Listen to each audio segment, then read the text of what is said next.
दोस्तों, क्या आपके भी घुटने में दर्द है? घुटना को पूरा मोड़ना चाहते हैं तो पूरा मुड़ नहीं रहा है या फिर पूरा सीधा करना चाह रहे हैं, तो आपको पूरा घुटना सीधा नहीं हो रहा है। क्योंकि मैं पिछली वीडियो में एक सर्वे किया था, उसमें बहुत सारे बुजुर्गों का ये कहना था कि उनका घुटना पूरा मुड़ता नहीं है, साथ ही साथ वह पटेला जो होता है, वह नहीं मूव कर रहा है।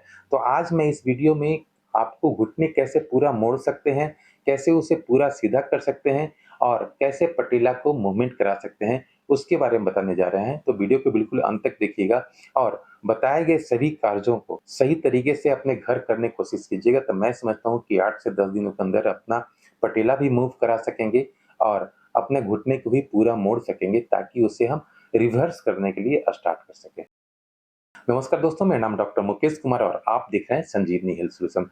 आज की वीडियो में हम यही बताने वाले हैं कि अगर किसी व्यक्ति को घुटना नहीं मुड़ रहा है, तो कैसे वह मुड़ने लगे, और अगर उनका पटेला मूवमेंट नहीं हो रहा है, तो वह कैसे पटेला को मूवमेंट करा सकें। क्योंकि नी ऑस्टियोआर्थराइटिस में, खास करके घुटने के जो ऑस्टियोआर्थराइटिस होता है, उसके 3rd स्टेज और 4th स्टेज में जाते-जाते यह कंडीशन होने लगता है। तो हम उसे कैसे ठीक कर सकते हैं? इसके लिए सबसे पहले है कि हमारा रीजन जानना। जनरली यह उन लोगों को ज़्यादा होता है जिनका एज 55 और 60 प्लस हो जाता है। उनके घुटने में काफ़ी दिनों से दर्द रहता है, किसी का 8 साल से, किसी से का 10 साल से। तो उनका पटेला के इनर साइड में, मैं थोड़ा-सा इस पे दिखाने की कोशिश करता हूँ। यह हमारा मतलब कि मॉडल हो गया राइट घुटना का, यानी कि ये पटेला होता है जो हमारे दोनों घुटने के जॉइंट के ऊपर में एक हड्डी होता है। मैं दिखाऊँगा अभी अपने पैरों पे। यह हड्डी होता है जो हमारे मोड़ने के क्रम में ये स्लाइड करके नीचे आता है और इस जॉइंट के बीच में अटकता है, तब जाकर के हम पूरा घुटना को मोड़ पाते हैं और जैसे ही सीधा करते हैं तो ये हमारे घुटने के ऊपर आ जाता है। एक्चुअली होता क्या है कि हमारे पटेला के इनर साइड में भी कार्टिलेज होता है। ये कार्टिलेज तो आप जानते होंगे, जिसको हिंदी में कहें या फिर आम भाषा में कहें, एक्चुअली वो कोई मेडिकली नेम नहीं है, जिसको कहते हैं ग्रीस। तो इसमें भी ग्रीस होता है और फीमर के, यानी कि ऊपर वाला जांघ का जो हड्डी है, उसके इनर साइड में जहाँ पर ये पटेला होता है, वहाँ पर भी कार्टिलेज होता है, राइट? तो ये दोनों कार्टिलेज जब सही लेयर उसका रहता है हमारे बॉडी में, तो सही से वो स्लाइड कर पाता है। लेकिन ओल्ड एज में, क्योंकि हमारा एज जब डिटोरिएट करते रहता है, तो उस दौरान हमारा कार्टिलेज की जो लेयर होता है ना, वो थिन होने लगता है, पतला होने लगता है। धीरे-धीरे यह कंडीशन होते-होते क्या होता है, वो पूरा कंप्लीटली घिस चुका होता है और उसके बाद वो कार्टिलेज खत्म होने के बाद, चूँकि यह जो पटेला है, वह बोन का स्ट्रक्चर है। तो हम तो ये जानते हैं कि हमारी हड्डियाँ का एक नेचर होता है कि वो जैसे ही एक हड्डी दूसरे हड्डी से सटता है, तो वो उसे जोड़ने का काम करने लगता है। तो जैसे ही पटेला का हमारा जो ग्रीस है वह कम हुआ या खत्म हुआ, और इस एरिया का जो ग्रीस है वह कम हुआ या खत्म हुआ, तो ये 2 बोन आपस में सटने लगी। अब सटने के क्रम में क्या होता है, वह चिपकना शुरू होता है। अब किसी का साल, 2 साल, 4 साल, 5 साल से है, तो वह इतना ज़्यादा चिपक जाएगा तो कि आप कितना भी पकड़ के उसे करना चाहेंगे, हिलाना-डुलाना चाहेंगे, तो नहीं हो पाएगा। लेकिन थोड़ा-सा हम इस कोशिश करके हम कर सकते हैं उसे। मैं सभी प्रोसेस मैं बताऊँगा। फिलहाल मैं ये बता रहा हूँ कि 4th स्टेज ऑफ ऑस्टियोआर्थराइटिस में या 3rd स्टेज ऑफ ऑस्टियोआर्थराइटिस में ये प्रॉब्लम हमारा होता है। होने के लिए जब दर्द होता है, ऑस्टियोआर्थराइटिस होता है और कुछ दिनों में डॉक्टर लोग जब बोल देते हैं कि आपको ऑपरेशन करने के अलावा कोई उपाय नहीं है, तो फिर हम एक्सरसाइज़ कौन-कौन सा करेंगे और क्या-क्या करेंगे, ताकि हमारा पटेला भी मूवमेंट हो सके और हमारा पूरा घुटना मुड़ भी सके। क्योंकि अगर घुटना मुड़ना जब तक शुरू नहीं होगा, कंप्लीटली नहीं मोड़ पाएँगे, तब तक हमारा एक्सरसाइज़ का कोई बेनिफिट नहीं मिल सकेगा। दोस्तों, घुटना नहीं पूरा मुड़ने का कारण तो बहुत सारा हो सकता है, जैसे कि किसी का किसी तरह का ऑपरेशन हुआ है, उसकी वजह से उसे पैर को सीधा रखने की ज़रूरत रह गया 1 महीना, 1.5 महीना, उसकी वजह से हो सकता है। या फिर आपको ऑस्टियोआर्थराइटिस का ग्रेड 3 और ग्रेड 4 हो गया, उसकी वजह से हो सकता है। या फिर कभी हो सकता है कि किसी का फीमर में फ्रैक्चर हुआ और प्लेट लगा है, या फिर किसी का पटेला का फ्रैक्चर हुआ, उसमें तार से उसे स्विंग किया जाता है, यानी कि सिला जाता है वो पटेला को। ये तरह-तरह का कंडीशन हो सकता है। तो बहुत सारे का मैं लोगों को देखा हूँ कि घुटना इतना पूरा नीचे नहीं सटा पाते हैं। एक्चुअली घुटना नहीं नीचे सटने का कारण क्या होता है, किसी का इतना मुड़ता है, किसी का इतना मुड़ता है, किसी का इतना ही मुड़ता है, किसी का इतना ही मुड़ता है। ठीक है? एक्चुअली जो नॉर्मल होता है वो हमारा घुटना कम से कम यहाँ तक मुड़ जाए। अगर हमारा थाई का जो बैक साइड ऑफ एरिया होता है, उससे हमारा 2-3 इंच भी हमारा एड़ी वहाँ तक पहुँच जाता है, तो इससे हम मानते हैं कि 100% घुटना पूरा मुड़ रहा है। अगर हमारा नहीं मुड़ रहा है, तो इससे सबसे पहले हमें पटेला को देखना है कि पटेला हमारा मूव हो रहा है कि नहीं। पटेला अगर मूव नहीं हो रहा है, तो सबसे पहला काम जो है हमारा, वो है पटेला का मूव कराना। हम लाख एक्सरसाइज करते रह जाएँगे कि घुटने का दर्द हमारा ठीक हो जाए, लेकिन पटेला अगर मूव नहीं हो रहा है, इट मीन्स आपका उतना ज़्यादा बेनिफिट नहीं मिल पाएगा, आप उसे कंप्लीटली रिवर्स नहीं कर सकेंगे। तो हमें पटेला मूवमेंट कराने के लिए क्या है कि हम कहीं भी बैठे हैं, चाहे तो बेड पर हैं या नीचे हैं, पीछे से बैक सपोर्ट ले लें थोड़ा, क्योंकि हमें पैर को उस पैर में जिसमें हम पटेला मूवमेंट कराना चाह रहे हैं, तो उस पैर में कंप्लीटली हम रेस्ट में रखेंगे। रेस्ट में मतलब कि बिल्कुल उस पे कोई बल नहीं रहेगा। बिल्कुल मैं पैर को एकदम नॉर्मल रखा हूँ, कोई बल नहीं है। अब मैं देखूँगा कि हमारा पटेला मूवमेंट हो रहा है कि नहीं। थोड़ा-सा मैं आपको अपना पटेला दिखा दूँ। यह पटेला होता है जो कि घुटने के ऊपर एक हड्डी होता है। ये मैं देखिए कि पकड़ के मैं बाएँ-दाएँ कर रहा हूँ। कितना आसानी से हो रहा है। मुझे ये फ़ील भी हो रहा है कि हाँ, पटेला के बाद यहाँ पर जो हड्डी है, वो फीमर का लोअर एंड है और इधर भी पटेला का यहाँ पर का हड्डी है जो फीमर का लोअर एंड है। इसी के ऊपर में ये पटेला रखा हुआ रहता है। किसी व्यक्ति का पूरा थाई मोटा रहता है, फैट जमा रहता है, काफ़ी वो ओवरवेट होते हैं, तो उनका मसल्स उसके ऊपर इतना ज़्यादा जमा रहता है कि उन्हें फ़ील ही नहीं हो पाता कि हाँ, पटेला भी होता है यहाँ पे। एक्चुअली मैं कई पेशेंट से जब मैं बात करता हूँ, तो उनको लगता है कि हमें पटेला तो पता ही नहीं चल पाता है कि ये पटेला है कहाँ पे। तो ये मैं मॉडल में दिखा दिया हूँ कि वहाँ पर एक हड्डी होता है, वो जनरली एक टेंडन से कनेक्टेड होता है। यह यहाँ से लेकर के टेंडन यहाँ तक होता है, जो पटेला के ऊपर से होता है, राइट? अब इस पटेला को हम पहले देख लिए, क्योंकि बहुत सारे हमारे एक वीडियो में लिखे हैं कि पटेला मूवमेंट नहीं हो रहा है। ओल्ड एज होंगे या फिर ओल्ड एज का जो मैं वीडियो बनाया था, उसमें एक सर्वे किया था, पटेला मूवमेंट नहीं हो रहा है, तो उससे हमें सबसे पहला जो काम है कि हम किसी भी तेल का ही उपयोग करेंगे। किसी भी तेल में मतलब कि हम जो हमारा सरसों का तेल होता है, उसमें हम लहसुन और अजवाइन डाल करके 2-3-4 मिनट पका लें और उस तेल को हल्का गरम ही अपने घुटने के चारों ओर लगाएँ। घुटने के चारों ओर हम इसे लगा करके और बिल्कुल आराम से 1-2 मिनट के लिए हल्के हाथों से मसाज कर लेंगे। उसके बाद पटेला को हम अपने इस दोनों अंगूठा से कोशिश करेंगे, पहले तो पता करेंगे कि पटेला है कहाँ पे। ये हम जब यहाँ पर फ़ील करेंगे कि हाँ, एक पटेला का स्ट्रक्चर यानी कि एक कैरम बोर्ड का स्ट्राइकर होता है ना बच्चों को खेलने का, उस टाइप का ही एक हड्डी है, राइट? अब इसे हम इस दोनों हाथ उँगलियों से बाएँ-दाएँ करने की कोशिश करेंगे। अगर ये पता चल गया कि हाँ, ये पटेला है और मेरा नहीं हो रहा है, चूँकि मैं थोड़ा-सा टाइट कर रहा हूँ, इस पे बल दे रहा हूँ, तो पटेला देखिए मेरा यहाँ पर टाइट हो गया। यानी कि अगर आपका नहीं मूव हो रहा है, तो कहीं न कहीं ये पटेला को टाइट हो गया है, यानी कि सट गया है। मैं टाइट जानबूझ करके किया हूँ। अब इसको हम थोड़ा-सा ज़ोर से इधर करेंगे। हो सकता है आपको ये फ़ील हो कि हमें दर्द हो रहा है, कोई दिक्कत नहीं है। आप थोड़ा-सा ज़ोर लगाएँ, ठीक है? फिर इधर से इधर ज़ोर लगाएँगे। किसी-किसी का कहना है कि हल्का-फुल्का हो रहा है। हल्का-फुल्का हो रहा है तो 100% होगा। मैं ज़ोर लगाना ज़ोर से लगाया हूँ, ठीक है? मैं यहाँ पर इसे ज़ोर लगाने की कोशिश किया, दाहिने तरफ से बाएँ तरफ धकेलने की कोशिश किया, बाएँ से दाहिने तरफ धकेलने की कोशिश किया। जितना मैं ज़ोर लगा रहा हूँ, हो सकता है आपको फ़ील हो कि हमें दर्द हो रहा है, काफ़ी दर्द हो रहा है। कोई दिक्कत नहीं है, थोड़ा-सा चूँकि मसाज कर लिए हैं और वहाँ पे हम सेकाई भी कर लिए हैं, ठीक है? या गरम तेल लगा कर के मसाज किए हैं। आप 1-2 दिन थोड़ा-सा ज़ोर लगाएँ, हो सकता है कि थोड़ा-सा दर्द हो, आपको थोड़ा-सा सह लेना है। क्योंकि ये जो दर्द हुआ है ना, ये 2-3 मिनट नहीं 5 मिनट के अंदर वो कम भी हो जाएगा।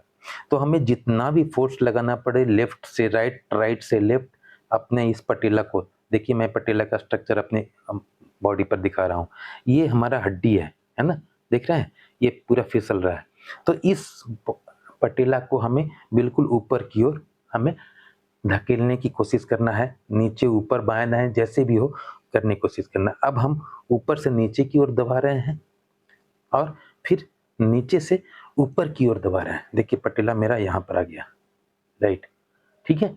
तो ये हमारा जब तक के ये स्लाइड नहीं करेगा हमारे लोअर एंड में, तो हमारा पैर पूरा से सीधा भी नहीं हो पाएगा और ना ही पूरा हमारा पैर मुड़ सकेगा, ठीक है?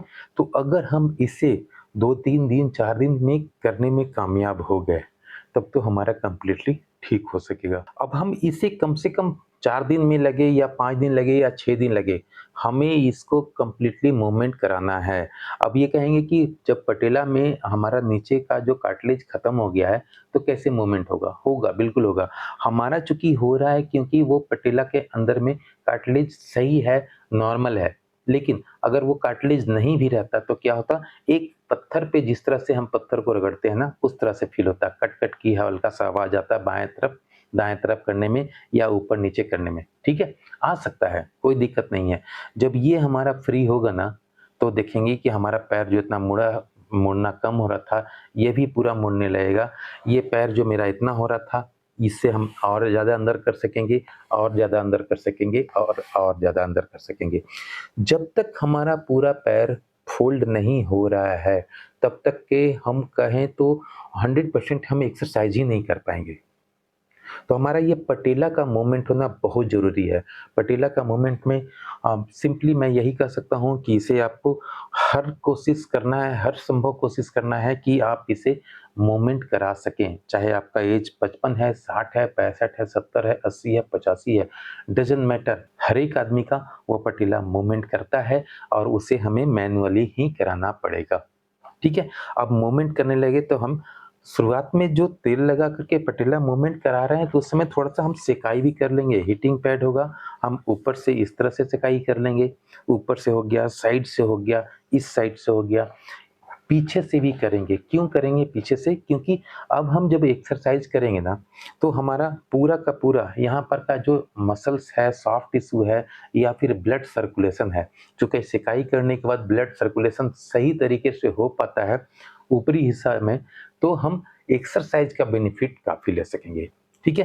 अब सपोज़ करें किसी व्यक्ति का पूरा पैर मुड़ नहीं रहा है, इतना ही तक मुड़ता है, क्योंकि मैं कई वीडियो में दिखाया हूँ कि अपने घुटने के अंदर टॉवेल रोल को डाल करके के आप अपने पैर को इस तरह से मोड़ें।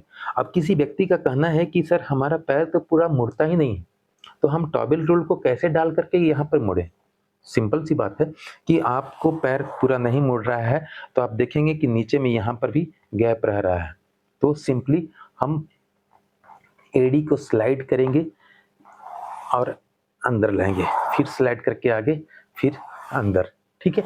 धीरे-धीरे पैर से ही इस तरह से अगर हम 2, 4, 10 दिन किए ना, तो आप देखेंगे कोशिश हमेशा यही रहेगा कि मेरा पैर यहाँ तक आ रहा है, तो हम अगली बार जो करेंगे 1 इंच या हाफ इंच अंदर और खींचेंगे, ठीक है?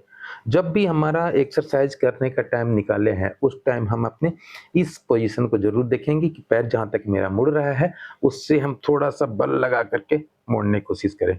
यह कंडीशन बहुत सारा में हो सकता है, क्योंकि मैं बताया हूँ कि पैर अगर सीधा बहुत दिन तक रखे हैं, उसकी वजह से भी नहीं मुड़ेगा, तो हमें थोड़ा-सा फ़ोर्स लगाना पड़ेगा, ठीक है? और हील स्लाइड हमें करके उसे फ़ोल्ड करना पड़ेगा, क्योंकि सबसे पहला काम है हमारा प पटेला को मूवमेंट कराना, पटेला मूवमेंट होने लगेगा, तो आप अपना पैर को पूरा सही से मोड़ भी सकेंगे, ठीक है? और अगर हमारा पैर पूरा सीधा नहीं हो रहा है, तो हम क्या करेंगे?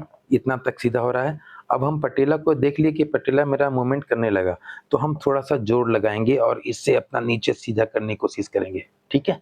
थोड़ा-सा दर्द करेगा, नो डाउट दर्द करेगा। मैं वैसा व्यक्ति में से नहीं हूँ जो आपको बताऊँ कि दर्द करने लगे तो बंद कर दो, ऐसा बिल्कुल नहीं करना है। चूँकि मैं जो बता रहा हूँ उसको कर रहे हैं तो, मैं किसी दूसरे का एक्सरसाइज़ के बारे में नहीं बता रहा हूँ। मैं जो कह रहा हूँ कि अगर आपका पैर के नीचे इतना फ़ोल्ड नहीं हो पाता है, मतलब कि गैप रह जाता है, तो इससे थोड़ा-थोड़ा हील को स्लाइड करें आगे की तरफ, ऐसे दबाने की कोशिश करें। कुछ सेकंड के लिए रोकें, ठीक है? और उसके बाद फिर धीरे-धीरे नॉर्मल। फिर से देखें, फिर से दबाने की कोशिश करें, फिर से नॉर्मल, ठीक है? फिर से देखेंगे कि नीचे अगर ये सटने लगा, तो फिर हमारा फ़ोल्ड होना भी सही तरीके से होने लगेगा, ठीक है? इसको भी सटा करके रखेंगे अपने हाथ से ही और उसका फिर नॉर्मल। सिंपल मैं कहूँ तो अपने पैर को जितना ताकत है आपके शरीर में, उसे कोशिश करेंगे कि पूरा हमारा सीधा हो सके। मेरा ये एरिया मैं साइड होकर के दिखा देता हूँ। ये एरिया यानी कि घुटने के जस्ट नीचे वाला एरिया हमारा नीचे फर्श में, बेड में सटने लगे, राइट? अब ये सीधा तो हो गया। अब हम मोड़ने के लिए बस यही कर सकते हैं, पटेला को हमेशा जब भी हम एक्सरसाइज करेंगे तो पटेला को मूवमेंट कराएँगे कोई भी तेल लगा करके। जैसे मैंने बताया कि सरसों के तेल में अजवाइन और लहसुन 2 मिनट के लिए पका देंगे और गरम-गरम लगा करके इसे सेकाई भी करेंगे और उसके बाद ही सेकाई करने के बाद ही हम इसे अब फ़ोल्ड करने की कोशिश करेंगे। सपोज़ कीजिए कि इसी का इतना हो रहा है, तो यहाँ से पीछे, फिर से पीछे। हमेशा देखेंगे कि जहाँ तक आ रहा है उससे अब हम हाथ से पकड़ के अपने हाथ से कोशिश करेंगे कि जितना अंदर ला सके। अब फिर सीधा, फिर जहाँ तक आया हाथ से खींचे, अब फिर से सीधा। कहने का मतलब कि 10 से 15 दिन होते-होते, 20 दिन होते-होते हम तो इतना ज़रूर कर लेंगे कि अपने पैर को हम इतना तक मोड़ सकें। ये हमारा फर्स्ट प्रायोरिटी और सेकंड प्रायोरिटी है, पटेला मूवमेंट और हमारा फ़ोल्ड करना। ये तीनों करने में सफल हो गए ना, तो फिर तो इसमें स्ट्रेंथ लाना और इसमें स्ट्रेंथ लाना कोई बड़ी बात नहीं है। वो नॉर्मल चीज़ है, उसे आप एक्सरसाइज़ करके ठीक कर लेंगे। लेकिन एक्सरसाइज़ के पहले हमें ये करना बहुत ज़रूरी है और ये जब कर लेंगे तो हमारा ऐज 60, 80 70, 75 जो भी है, सही तरीके से एक्सरसाइज भी करेंगे, चूँकि एक्सरसाइज की वीडियो मैं यहाँ पर दिया हुआ हूँ जो कि ओल्ड एज लोगों के लिए है। अगर आप बुढ़ापे में भी अपने सही तरीके से एक्सरसाइज कर सकते हैं तो ये पाँचों एक्सरसाइज आप कर लीजिए और उसके पहले यह काम कर लीजिए। नो डाउट आपका पटेला भी मूवमेंट करने लगेगा, घुटना भी मुड़ने लगेगा और सही तरीके से आप एक्सरसाइज करके कंप्लीटली आप अपने आप को ठीक कर सकते हैं। चूँकि उस एज में ख़ास करके 60 और 65 प्लस वाले को दौड़ने की ज़रूरत नहीं होती है। तो उनके घर में जितने तरह के काम हैं, कहीं जाना-आना या पार्टी फंक्शन में जाना, ये करने में उन्हें कंप्लीटली कोई दिक्कत नहीं होगा, कोई दर्द नहीं होगा। दोस्तों, अगर आपको भी नहीं पता चल रहा है कि आपके एक्स-रे के अनुसार आपको कौन-सा एक्सरसाइज करना चाहिए, तो आप इस व्हाट्सएप नंबर पे अपना एक्स-रे भेज दें, उसका फ़ोटो लेकर के भेज दें या एमआरआई का फ़ोटो लेकर भेज दें। 1 बाई 1 कंसल्टेंसी के लिए फीस पे करना होता है और वो फी पे करके तब हम लोग आपस में बात कर सकेंगे और उस एक्स-रे या उस एमआरआई के रिपोर्ट के अनुसार आपको क्या-क्या करना चाहिए, वो सारी जान सकेंगे। दोस्तों उम्मीद है वीडियो अच्छा लगा होगा। वीडियो अच्छा लगा तो वीडियो को लाइक करें, सब्सक्राइब करें अगर चैनल पर नए हैं तो। बेल आइकन को दबाकर ऑल नोटिफिकेशन ऑन कर लें ताकि भविष्य में आने वाला हर वीडियो आप तक सबसे पहले पहुँच सके। मिलते हैं अगले वीडियो में, तब तक के लिए जय हिंद, जय भारत।